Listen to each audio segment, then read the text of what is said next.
Assalamualaikum warahmatullahi wabarakatuh. Sebelumnya, perkenalkan nama saya Liza Andriani. Saya dari Poltekkes Kemenkes Palembang, jurusan RPL Kebidanan Muara Enim. Di sini saya akan membacakan proposal saya, salah satu tugas dari metode penelitian. Adapun judul proposal saya, hubungan rawat gabung dengan motivasi ibu dalam memberikan ASI eksklusif di Rumah Sakit Karunia Indah Medica Muara Enim.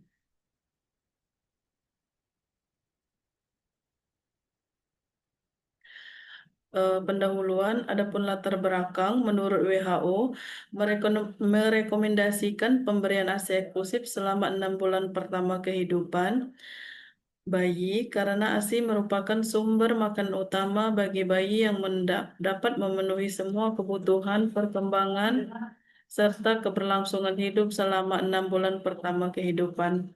Pemberian ASI dapat mengurangi risiko terjadinya penyakit gastrointestinal, obesitas, dan infeksi pada saluran pernapasan pada anak. Selain itu, ASI juga dapat memberikan manfaat bagi ibu yang menyusui seperti mencegah dari kanker payudara, kanker rahim, pengeroposan tulang, serta diabetes. Peneliti lain menunjukkan bahwa manfaat ASI eksklusif bagi ibu dapat menunda kehamilan dan mengecilkan rahim. Besarnya manfaat dari pemberian ASI ini mendorong pemerintah di seluruh dunia agar mendukung praktek pemberian ASI eksklusif berdasarkan pedoman Pekan ASI Sedunia tahun 2019 mengatakan bahwa menyusui dapat memberikan intervensi terbaik untuk kelangsungan hidup dan meningkatkan kesehatan, perkembangan sosial, serta ekonomi individu dan bangsa. Meskipun angka inisiasi menyusui dini secara global relatif tinggi, namun hanya 40% dari semua bayi di bawah 6 bulan yang mendapatkan ASI eksklusif dan 4 bulan yang mendapatkan ASI eksklusif selama 24 bulan. Rumusan masalah berdasarkan latar belakang di atas, maka rumusan masalah adalah proposal ini hubungan rawat gabung dengan motivasi ibu dalam memberikan ASI eksklusif di Rumah Sakit Karunia Indah Medica. Adapun tinjauan pustaka definisi, ASI merupakan makanan sempurna dan terbaik bagi khususnya bayi usia 0 sampai 6 bulan karena mengandung unsur-unsur gizi yang berpertumbuhan dan perkembangan bayi yang optimal. ASI eksklusif adalah bayi yang hanya diberikan ASI saja sejak usia 30 menit postnatal atau setelah persalinan sampai usia 6 bulan tanpa bahan cair lain seperti susu formula, sari buah, air putih, madu, air teh, tambahan makanan padat seperti buah-buahan, biskuit, bubur susu, bubur nasi, dan nasi tim atau makanan lain selain ASI. Definisi laktasi. Laktasi adalah keseluruhan proses menyusui, mulai dari ASI diproduksi sampai proses bayi menghisap dan menelan ASI. Laktasi merupakan bagian integral dari siklus reproduksi mamalia termasuk manusia. Masa laktasi bertujuan untuk meningkatkan pemberian ASI eksklusif dan meneruskan pemberian ASI sampai anak umur 2 tahun secara baik dan benar, serta anak mendapatkan kekebalan tubuh secara alami. Komposisi ASI itu terbagi menjadi 3. Satu itu ada kolestrum, yang kedua ada ASI masa transisi, dan ketiga ASI matur. Selanjutnya metode penelitian. Rancangan penelitian berdasarkan masalah peneliti adalah mengetahui hubungan rawat gabung dengan motivasi ibu dalam memberikan ASI eksklusif dengan metode korelasi dan menggunakan metode pendekatan kuantitatif. Terdapat intervensi kepada respon. Jadi jenis peneliti ini menekankan pada waktu pengukuran data variabel dependen dan independen salah satu kali pada satu saat, dinilai secara simultan sehingga tidak ada follow-up pada peneliti ini. Peneliti ingin memperoleh hubungan rawat gabung dengan motivasi ibu dalam memberikan ASI eksklusif di Rumah Sakit Karunia Indah Medica Muara Enim. Kerangka konsep adalah suatu yang abstrak dari suatu realitas agar dapat dikomunikasikan dan membentuk suatu teori yang menjelaskan keterkaitan antara variabel, baik variabel yang diteliti maupun variabel yang tidak diteliti.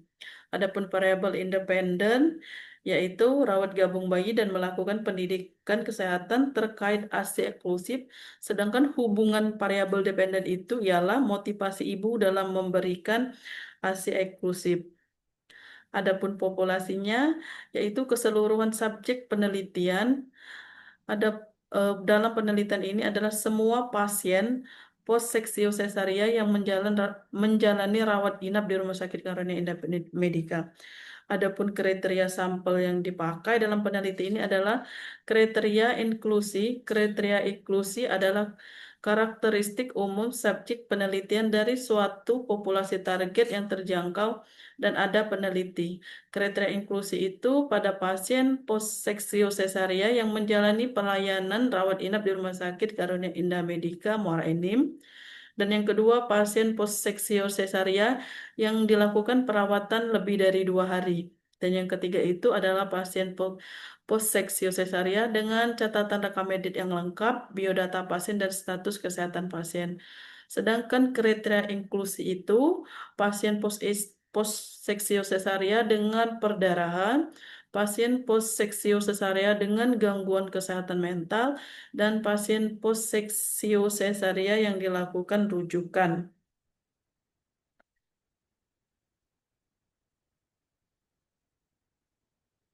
Adapun variabel dependen yaitu terkait variabel yang dipengaruhi atau yang menjadi akibat karena adanya variabel bebas. Variabel terikat dari peneliti ini adalah motivasi ibu dalam memberikan ASI eksklusif. Variabel independen yaitu variabel bebas, independen yang mempengaruhi atau yang menjadi sebab berubahnya atau timbulnya variabel terkait dalam peneliti ini adalah variabel bebas adalah yaitu rawat gabung bayi dan melakukan pendidikan kesehatan terkait pemberian ASI eksklusif.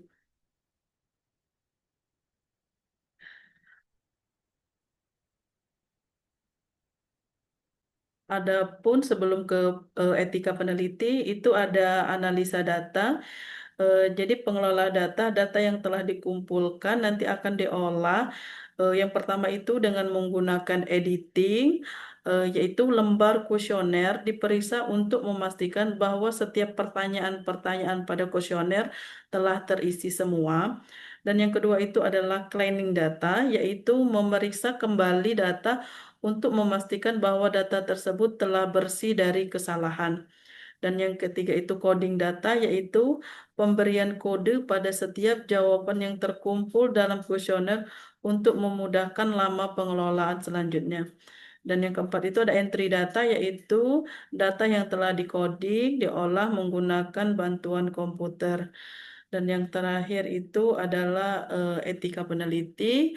Etika peneliti adalah sekumpul peraturan yang tidak tertulis yang harus ditaati oleh peneliti. Etika peneliti bertujuan untuk menjamin kerahasiaan identitas serta menghormati dan hak respon untuk menerima atau menolak diajak kerjasama. Sebelum melakukan, peneliti terdahulu mengajukan surat permohonan izin peneliti dari Poltekkes Kemenkes Palembang diajukan ke Direktur Rumah Sakit Karunia Indah Medika. Mungkin itu saja proposal yang dapat saya sampaikan. Lebih dan kurang saya mohon maaf. Saya tutup dengan wassalamualaikum warahmatullahi wabarakatuh.